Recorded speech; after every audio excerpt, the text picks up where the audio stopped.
Yeah, I kind of abruptly cut that one off. Anyway, this is basically the syllabus schedule. And this week I'll have another lecture about transformation, which I'm going to change from the current one. And also talk some about technology that you may not have gotten enough of it in some of your other classes. And the week after that is coaching. And what coaching is that you'll set up an appointment to come talk to me. And so some of these coaching things, it's really interesting. Some last 5 minutes. Some know what they want to do. They don't need my help. That's fine. But at least we touch base and, get to know each other a little bit. It doesn't have to be by phone. We could Skype. We can also, some people just feel comfortable just having an email conversation. That's okay too. I just want some kind of communication with you to talk about your plan and see whether or not your plan is okay and what it is that you want to do. Some of the other, there are not a lot of assignments in this course. You have 3 main assignments, which are pretty much, I don't know. I wouldn't call it busy work, but just enrichment work. And then you have 3 major design projects. Your plan, coming up with a digital strategy, and talking about scaling. How is your business going to get bigger, and how will you do that? And so at the very end, the last 2 weeks, you have a book report due and final presentations. That's the other piece of work I'm going to make you do. Read a book. Books can be some of your best friends. They teach you, they support you, they're memorable. Who the heck has time to read a book? But reading a book is actually an important piece of being an entrepreneur. And so I think in the next few slides we'll get to what I consider to be acceptable for a book. This semester we'll be using Canvas, which is giving me all kinds of headaches. No, it's not Canvas's fault. It's more the transition. It's like things got mixed up and things disappeared and stuff like that. But anyway, there are the dates.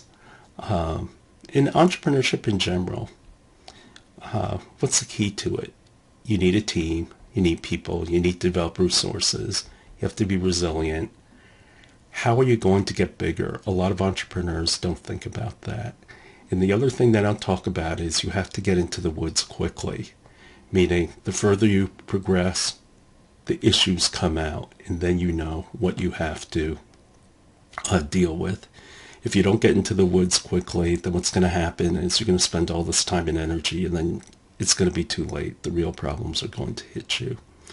To give you an idea of how seriously Dr. Cho takes his teaching, this is the old format. This is typically what you would see in an old lecture. And then students told me, well, I like the information, Dr. Cho. It's kind of dry. And so I went to graphical. And as you can see, it's a lot easier to read. It's a lot easier to digest. This is the crux of all entrepreneurship. Apply this to your company. And if you can't meet all 3 requirements, you don't have a startup. What I can do, what I can offer is exceptional. That can make a sustaining profit and is difficult to copy. Now, difficult to copy can have several meanings. It doesn't necessarily mean copying technology. It has to do with the culture developed around your product. For example, why Walmart should be easy to copy. Everybody knows what they do. But do you see any other Walmarts running around? I mean, they have competitors like Target or whatever, or Costco. But there's pretty much only one Walmart. Same thing goes for Amazon. One big controversy in entrepreneurship is about the product, team, or the market. And traditionally, it's always about the team. Senor Chavez has said to you that he'd rather have a crappy product and a good team than a crappy team and a good product. And that is a perfectly legitimate point of view. But you can also look at it in other ways. And that's that Mark Andreessen, the guy who started Netscape, says he believes it's the market that you go into that's most important. The market picks winners or losers. The market tells you whether or not you're aligned to what it does. So he thinks market's the most important. A friend of mine, actually, who's a VC, took the opposite point of view. He said that it's about the product, which is the old traditional way of looking at it. And it's because he said, and I just asked him, why you thought it was product, why not people? And he said that the market needs good products. If your product has value, if he sees value in the product, then it'll find a place in the market because the market's always looking for value. The other thing is, in terms of people, his attitude was, people are replaceable. If you can't execute, I'll fire you and find someone who will. And he said, look at how much turnover you have in startups. Don't tell me about people. So, they're all legitimate points of view. But where this all primarily started is because you had geeky engineers and they focused too much on product and not about market. But my point of view is a lot depends on what phase is your product in, where is the timing, and how physical is your product. Because digital products have much different requirements than physical products. If you have a physical product, you need to focus on the product first before, yes, you should go do some market research, but at the same time, it's going to take you so long to develop a physical product and get all the bugs out and everything like that. Not only that, the standards for physical products are much different than digital products. So here are some examples of some books. My only requirement, I don't care what book you pick as long as you think it's going to help your spirit and help you to grow. I had one student who actually read Jack Kerouac's On the Road, which I found totally acceptable. Elon Musk, a lot of you have probably heard this story. He thinks the greatest book that he ever read was Lord of the Rings. And when you think about it, Lord of the Rings is an entrepreneur's story. It's about getting a team of people for a quest. And you go from one place to another. You don't make it without your friends. You lose people along the way. You also need a little bit of luck. And so that is an entrepreneur's story. And so I just want you to pick a book that you've been meaning to read or interested in read. The most popular books picked so far have been Sun Tzu's The Art of War. A lot of students have read Think and Grow Rich, Good to Great, and Peter Thiel's 0 to 1. A lot of students pick 0 to 1 because the type is like this big and the book itself is like this big. And they say it's 220 pages. But I was okay with it because there are good lessons in 0 to 1.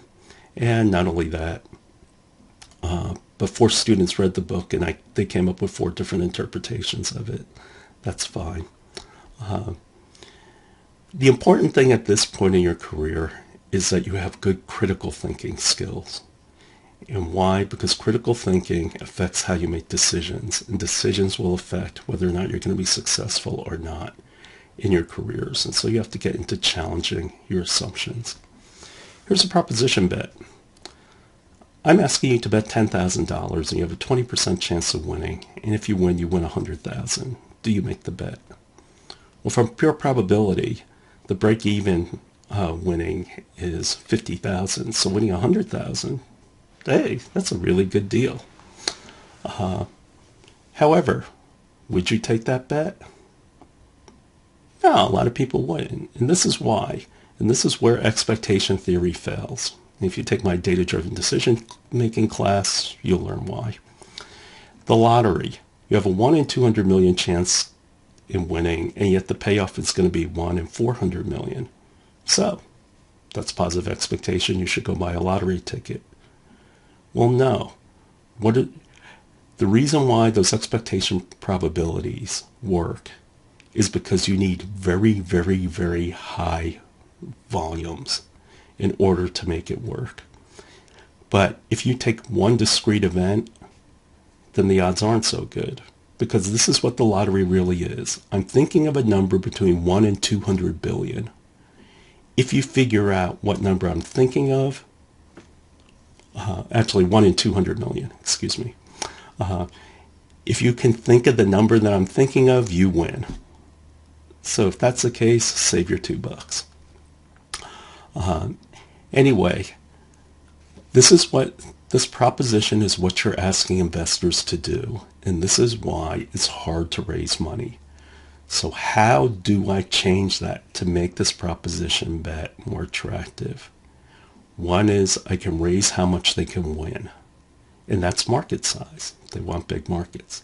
The second is I can improve their chances of winning. And that's having a good team, having people in place or the resources. That execution isn't that big a risk. And finally, if you want to dilute your stock, you can always reduce the bet. That's how you make it more attractive. For those of you who saw this Shawshank Redemption, oh, my students in class, 9 students, only 2 people saw it. But for those of you who did see the movie, how long did Andy do? And what the movie was about is this guy's in prison. He's in there for life. And all he has is like this little rock hammer that he uses to make rock statues and tiny shapes. And he uses that to actually dig his way out. And we're talking about, feet after feet of concrete. And it took him like 15 years. But the point is, he made it. And that's the metaphor for you as an entrepreneur. Don't think about how far you have to go. The thing to always ask yourself is, are we getting better? As long as you're getting better, keep going. Kevin Plank, who started Under Armour, didn't draw a salary for 6 years. And now he has $1 billion company. But what it comes down to is you've got to love the journey. You have to love what you're doing. And this is a long play. This is not a short play. And this is a term that we use in New Jersey. Do you have the guts to play the game that you're playing? Because this is a very rough game. That's entrepreneurship. Think about entrepreneurs is when you look at the ages they're dominating at, it's between 25 and 44. That skews relatively young. There's all kinds of opportunities. When you have put your project plan together, I'm expecting you to come up with a Gantt chart. It doesn't have to be super sophisticated, maybe 3 points per every major task. That's about it. Or you could just make a generic one. I realize it's going to change. This is a challenge, and that's okay if it changes. That's the whole point. Plans were meant to be changed in entrepreneurship. This is my challenge to my classes, that if they made over 100,000, I make Korean barbecue for them. Nobody's met it yet. But when you post on the discussion board, what I'm interested in is, why are you here? Welcome to the semester, and I hope it's going to be a good one for you.